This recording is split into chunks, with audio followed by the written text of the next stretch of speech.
দাবিতে সর্বদলীয় সম্মিলিত কমিটির ডাকে বাগেরহাটে চলছে হরতাল ও অবরোধ। জেলা জুড়ে বন্ধ রয়েছে দোকানপাট সহ সকল সরকারি বেসরকারি প্রতিষ্ঠান। মহাসড়কে যান চলাচল বন্ধ থাকায় ভোগান্তিতে পড়েছেন চালক ও যাত্রীরা। এই নিয়ে আরও জানাতে যুক্ত হচ্ছেন রামিম চৌধুরী। রামিম, বাগেরহাটে এই মুহূর্তে কেমন পরিস্থিতি বিরাজ করছে, আমাদের বিস্তারিত জানাবেন।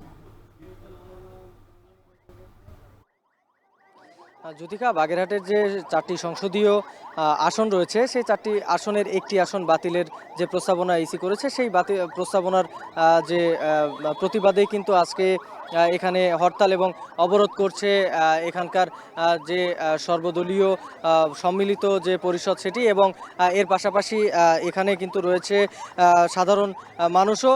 এখানে কিন্তু আমরা দেখেছি যে বিভিন্ন রাজনৈতিক দলের কেন্দ্রীয় নেতাকর্মী থেকে শুরু করে স্থানীয় পর্যায়ের সকল নেতাকর্মীরা কিন্তু আজকের বিক্ষোভে এখানে অংশগ্রহণ করেছে।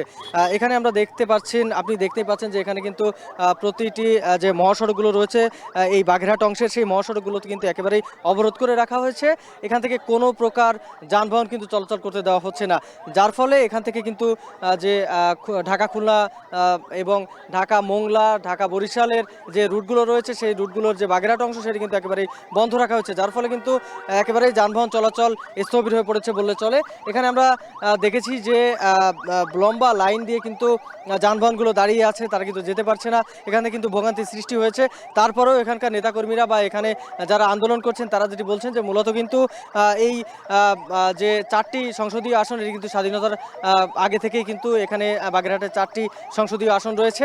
এই সংসদীয় আসন যদি 3টি করা হয় তাহলে কিন্তু বাগেরহাটবাসীর সাথে অন্যায় করা হবে, এমনটা কিন্তু তারা বলছেন। এবং এখানে আমরা দেখেছি যে কেন্দ্রীয় নেতাকর্মীরাও কিন্তু এখানে বক্তব্য রাখছেন। তারা যেটি বলছেন যে মূলত কিন্তু গণশুনানির মাধ্যমে এ ধরনের প্রস্তাবনা দিতে হয়, কিন্তু নির্বাচন কমিশন কিন্তু কোনো প্রকার গণশুনানি ছাড়াই এ ধরনের প্রস্তাবনা দিয়েছেন, এবং যার ফলে কিন্তু এই সাধারণ মানুষ ক্ষুব্ধ হয়েছে। এখানকার যারা নেতাকর্মীরা রয়েছেন তারা কিন্তু ক্ষুব্ধ হয়েছেন, এবং এর ফলে কিন্তু এই যে বিক্ষোভ এবং হরতাল ডেকেছে এই এখানকার বিভিন্ন কমিটি। এবং আমরা দেখেছি যে আজকে সকাল 8টা থেকে কিন্তু এই হরতাল শুরু হয়েছে।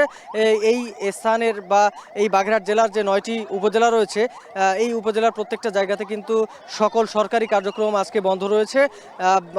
এই হরতাল কিন্তু চলবে বিকাল 4টা পর্যন্ত, এবং সেই পর্যন্ত কিন্তু সকল যান চলাচল এবং এর পাশাপাশি সকল সরকারি বেসরকারি যে প্রতিষ্ঠানগুলো রয়েছে সবগুলো কিন্তু বন্ধ রাখা হবে।